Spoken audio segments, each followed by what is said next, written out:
नमस्कार दोस्तों, चलिए इस वीडियो में जानते हैं कि एक कोरिया से दक्षिण कोरिया और उत्तरी कोरिया का जन्म कैसे हुआ।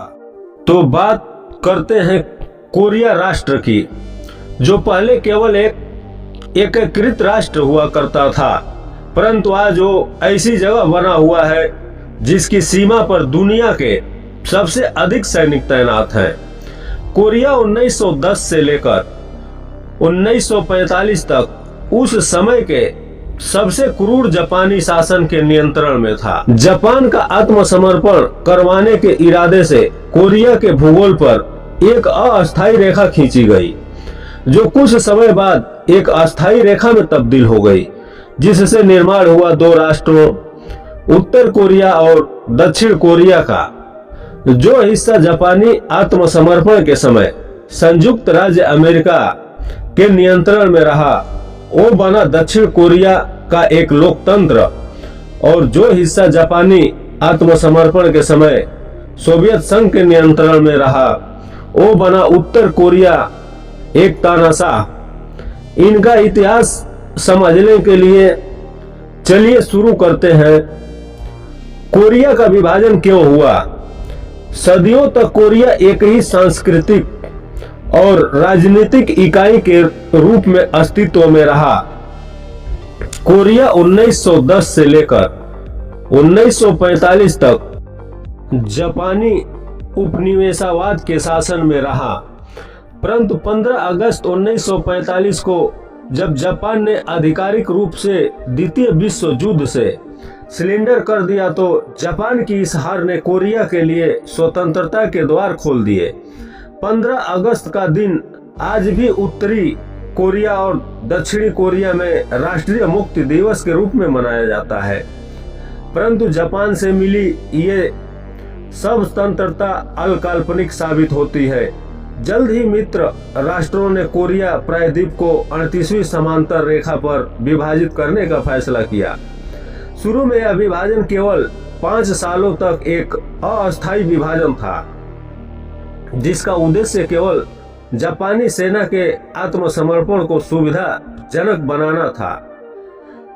उत्तर में सोवियत सेना और दक्षिण में अमेरिकी सेना ने जिम्मेदारी संभाली, लेकिन अस्थायी विभाजन जल्द ही अस्थायी हो गया। शीत युद्ध की बढ़ती शत्रुता ने दोनों महाशक्तियों को अपने अपने प्रभाव को मजबूत करने के लिए प्रेरित किया। उत्तर में सोवियत संघ ने एक साम्यवादी शासन स्थापित करने में मदद की, जबकि दक्षिण में संयुक्त राज्य अमेरिका ने एक पश्चिमी शैली की सरकार का समर्थन किया। 1948 तक दो अलग अलग राष्ट्र अस्तित्व में आ गए। उत्तर में कोरिया जनवादी लोकतांत्रिक शासन और दक्षिण में कोरिया गणराज्य, दोनों ही कोरियाई प्रायद्वीप पर अपना एकमात्र वैध शासन होने का दावा करते थे। प्रायद्वीप वो जगह होती है जो 3 तरफ से पानी से घिरी होती है और एक तरफ से भूमि से जुड़ी होती है। विभाजन के बाद दोनों कोरिया ने बिल्कुल विपरीत राजनीतिक रास्ते चुने। दक्षिण कोरिया की लोकतंत्र की तरफ एक संपूर्ण यात्रा संयुक्त राज्य अमेरिका के प्रभाव में दक्षिण कोरिया ने औपचारिक रूप से एक लोकतांत्रिक प्रणाली अपनाई। हालांकि शुरुआती दशकों में दक्षिण कोरिया में राजनीति अस्थिरता रही। सेना ने कई बार सैन्य तख्ता पलटकर देश का शासन अपने हाथों में लिया। विभाजन के बाद दोनों कोरिया ने बिल्कुल विपरीत राजनीतिक रास्ते चुने। दक्षिण कोरिया की लोकतंत्र की तरफ एक संपूर्ण यात्रा संयुक्त राज्य अमेरिका के प्रभाव में दक्षिण कोरिया ने औपचारिक रूप से एक लोकतांत्रिक प्रणाली अपनाई। हालांकि शुरुआती दशकों में दक्षिण कोरिया में राजनीति अस्थिरता रही। सेना ने कई बार सैन्य तख्ता पलटकर देश का शासन अपने हाथों में लिया और अधिनायकवादी शासनों का भी बोलबाला रहा, जिससे दक्षिण कोरिया उस समय के सबसे गरीब देश में शामिल हो गया। सिगमन री से लेकर पार्क चुंग ही और फिर चुंडू हान तक कई सैन्य शासकों ने देश पर कठोर नियंत्रण रखा। इस दौरान नागरिक स्वतंत्रताएं सीमित थी, विरोध के स्वरों को दबाया जाता था और सरकार के खिलाफ बोलने वालों को कठोर दमन का सामना करना पड़ता था। लेकिन दमन के बावजूद छात्रों, बुद्धिजीवियों और आम नागरिकों ने लगातार तानाशाही के खिलाफ आवाज उठाई। अप्रैल क्रांति 1960, गवांगुच विद्रोह 1980 और जून लोकतंत्र आंदोलन 1987 जैसे महत्वपूर्ण आंदोलनों ने लोकतंत्र की स्थापना की दिशा में महत्वपूर्ण भूमिका निभाई।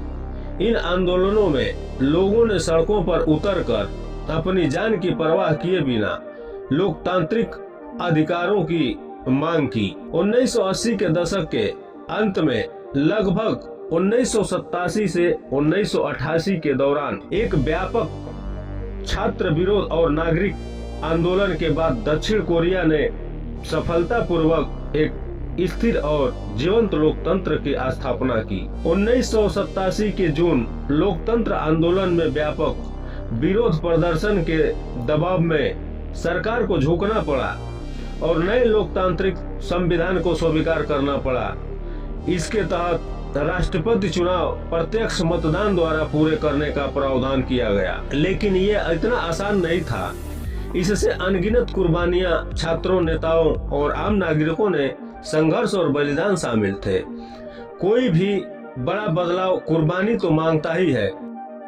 आज दक्षिण कोरिया एक समृद्ध अर्थव्यवस्था, एक मजबूत नागरिक समाज और एक बहुदलीय लोकतांत्रिक प्रणाली वाला देश है। उत्तर कोरिया उस समय बना एक तानाशाही देश। सोवियत संघ के समर्थन से 1948 में उत्तर कोरिया में किंग इल सुंग के नेतृत्व में एक कठोर साम्यवादी शासन स्थापित हुआ। उन्होंने एक केंद्रीय व्यक्ति विचारधारा चूजे को बढ़ावा दिया जो आत्मनिर्भरता को और राष्ट्रीय स्वतंत्रता पर जोर देती है। जैसे बौद्ध दर्शन होता है, जैन दर्शन होता है, हिंदू दर्शन होता है, वैसे ही इनका दर्शन जूचे है। किम इल सुंग ने DPRK के पहले नेता के रूप में सत्ता संभाली। उन्होंने अपने एक अलग पंथ चूजे का निर्माण किया जिससे उन्होंने अपनी बुद्धिमत्ता और देशभक्ति की कहानियों को खूब प्रचारित किया और नागरिकों को उन्हें लगभग भगवान की तरह मानने के लिए प्रेरित किया गया। 1994 में इनकी मृत्यु के बाद उनके बेटे किंग जोंग इल ने सत्ता संभाली। किंग जोंग इल ने अपने नीतियों को जारी रखा और देश पर अपनी पकड़ मजबूत की। 2011 में किंग जोंग इल की मृत्यु के बाद उनके बेटे किंग जोन उन वर्तमान नेता बने। उन्होंने पहले भी अपने पिता और दादा की तरह ही शासन की कठोर शैली को बनाए रखा। आज उत्तर कोरिया दुनिया के सबसे दमनकारी और रहस्यवादी देशों में से एक है, जहां व्यक्तिगत स्वतंत्रता लगभग न के बराबर है और सरकार का पूर्ण नियंत्रण हर पहलू पर मौजूद है। उत्तर कोरिया की तानाशाही के कुछ उदाहरण: सत्ता का हस्तांतरण एक परिवार के भीतर पीढ़ी दर पीढ़ी होता है।